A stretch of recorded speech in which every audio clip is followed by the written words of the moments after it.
Apa itu revolusi industri 5.0? Revolusi industri 5.0 adalah konsep yang masih dalam tahap pengembangan dan perdebatan, tetapi secara umum mengacu pada perkembangan teknologi yang terus meningkatkan otomatisasi dan digitalisasi dalam industri dan sektor produksi. Konsep ini berfokus pada penggabungan antara teknologi dan manusia, serta kebutuhan untuk mengembangkan sistem yang lebih adaptif dan responsif terhadap perubahan dalam lingkungan produksi. Revolusi industri 5.0 lebih menitik beratkan pada integrasi antara teknologi canggih seperti AI dan teknologi robot, teknologi dengan keahlian manusia, dan inovasi yang dapat mendorong perkembangan sistem produksi yang lebih efisien, fleksibel, berkelanjutan, dan meningkatkan kesejahteraan. Hal ini bertujuan untuk menciptakan sistem produksi yang lebih adaptif terhadap perubahan permintaan pasar, lebih berfokus pada pengalaman pelanggan, serta mengoptimalkan pemanfaatan sumber daya alam yang terbatas. Secara keseluruhan, revolusi industri 5.0 diharapkan dapat memberikan banyak manfaat bagi industri, pelanggan, pekerja, dan masyarakat pada umumnya, seperti meningkatkan produktivitas, kualitas, dan keamanan produksi, serta menciptakan peluang kerja baru dan mengurangi dampak lingkungan yang negatif. Yang berikutnya itu ada awal mula revolusi industri 5.0. Revolusi industri 5.0 dimulai ketika industri 4.0 sudah mencapai puncaknya dan para pakar berpendapat bahwa era 4.0 dapat disempurnakan lagi. Industri 4.0 yang mulai diperkenalkan sejak 2011 dimaksudkan untuk memodernisasi proses bisnis, terutama pada industri manufaktur. Era ini juga memperkenalkan banyak teknologi yang bahkan banyak pelaku industri yang masih beradaptasi seperti AI dan IoT untuk memudahkan pekerjaan mereka. Kemudian di tahun 2017, Jepanglah yang pertama kali memperkenalkan visi dari revolusi industri 5.0. Saat itu, konsep ini mereka sebut sebagai Society 5.0 pada pameran CIBIT di Jerman.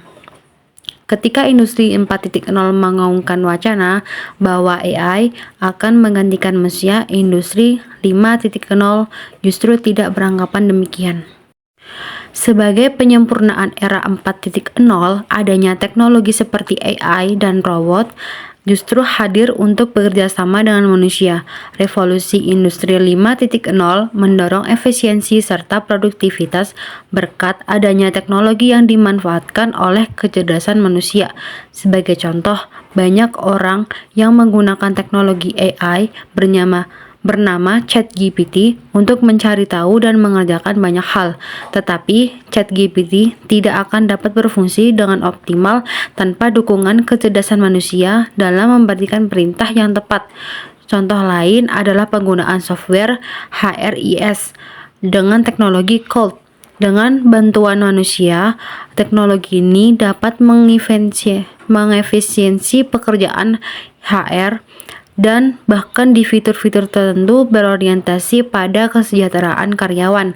Lebih dari sekadar efisiensi secara ekonomi dan produktivitas, industri 5.0 secara spesifik merefleksikan pergeseran fokus dari nilai ekonomi menuju pergeseran yang berfokus pada nilai sosial dan kesejahteraan, terutama para pekerja dan terlibat di dalamnya.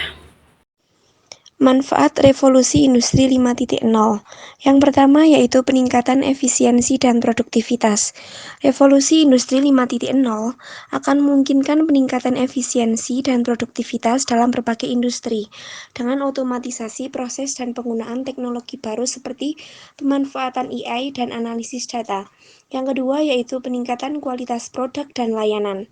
Dengan menggunakan teknologi canggih, perusahaan dapat meningkatkan kualitas produk dan layanan mereka, sehingga meningkatkan kepuasan pelanggan dan memperkuat posisi mereka di pasar. Yang ketiga yaitu peningkatan fleksibilitas produksi. Revolusi industri 5.0 akan memungkinkan perusahaan untuk memproduksi produk yang lebih beragam dan menyesuaikan permintaan pasar dengan cepat. Yang keempat yaitu peningkatan keselamatan kerja. Perkembangan teknologi menuju era 5.0 akan memungkinkan adanya penggunaan robot dan teknologi canggih lainnya untuk mengurangi resiko kecelakaan dan cedera di tempat kerja. Yang kelima, peningkatan keberlanjutan. Inti dari era 5.0 adalah membantu perusahaan lebih peduli terhadap lingkungan. Yang keenam yaitu peningkatan daya saing. Dengan menerapkan teknologi canggih dan proses produksi yang lebih efisien, perusahaan dapat meningkatkan daya saing mereka di pasar global dan memperluas pangsa pasar mereka. SDM yang ada juga dituntut untuk terus meningkatkan skill mereka, sehingga mereka tidak hanya mengerjakan pekerjaan repetitif, tetapi juga mampu memiliki pemikiran strategis untuk tingkatan performa. Yang terakhir yaitu peningkatan kualitas hidup.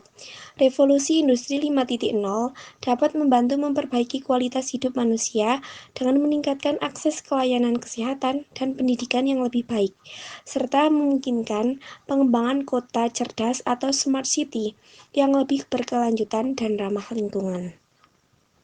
Dampak industri 5.0. Yang pertama, peningkatan produktivitas dan efisiensi. Melalui penggunaan teknologi canggih seperti kecerdasan buatan dan otomatisasi, industri 5.0 dapat meningkatkan produktivitas dan efisiensi operasional, menghasilkan peningkatan output dengan biaya yang lebih rendah. Yang kedua, peningkatan daya saing industri.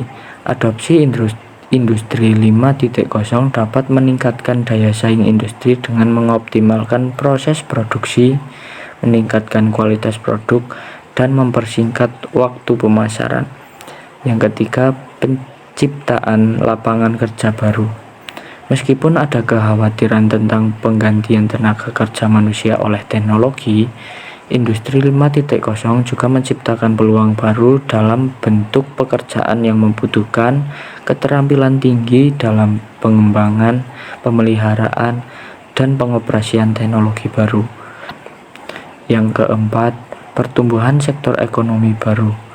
Industri 5.0 dapat mendorong pertumbuhan sektor ekonomi baru seperti industri robotika, kecerdasan buatan, dan IoT, yang dapat memberikan kontribusi signifikan terhadap pertumbuhan ekonomi negara.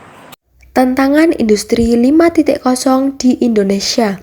Yang pertama, infrastruktur digital. Adopsi industri 5.0 memerlukan infrastruktur digital yang kuat, termasuk jaringan telekomunikasi yang cepat dan andal, data center yang aman, dan sistem keamanan cyber yang tangguh.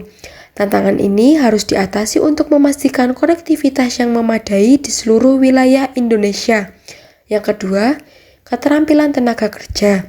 Implementasi industri 5.0 membutuhkan tenaga kerja yang memiliki keterampilan digital dan teknologi yang tinggi. Diperlukan upaya yang signifikan dalam melatih dan meningkatkan keterampilan tenaga kerja agar siap menghadapi tuntutan industri 5.0. Yang ketiga, regulasi dan kebijakan. Kebijakan yang mendukung dan lingkungan regulasi yang kondusif diperlukan untuk mendorong adopsi industri 5.0. Kebijakan ini harus mencakup perlindungan privasi dan keamanan data, insentif fiskal, dan kerangka kerja yang memfasilitasi inovasi.